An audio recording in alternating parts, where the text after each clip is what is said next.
সরকারের জুলুম থেকে মুসলমানদের বাঁচাও আল্লাহ রব্বুল আলামিন। ভারত যে বাংলাদেশের সবচাইতে বড় দুশমন, একথা জাতিকে বোঝার তৌফিক দান করো আল্লাহ রব্বুল আলামিন।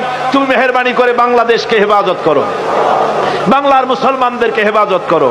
এখানে হিন্দু, খ্রিস্টান, বৌদ্ধ, চাকমা, উপজাতীয় যত রকমের মানুষ বাস করে, সকলকে সাম্প্রদায়িক মহব্বত নিয়ে, সম্প্রীতি নিয়ে, ভালোবাসা নিয়ে বসবাস করার তৌফিক দান করে দাও আল্লাহ।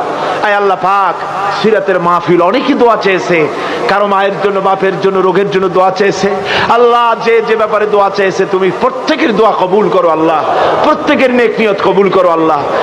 আয় আল্লাহ, ভারত সরকার পুশব্যাক অপারেশন করে বাংলা ভাষী মুসলমানদেরকে, মুসলিম মহিলাদেরকে ধর্ষণ করতেছে। আয় আল্লাহ, মুসলমানদেরকে কষ্ট দিতেছে।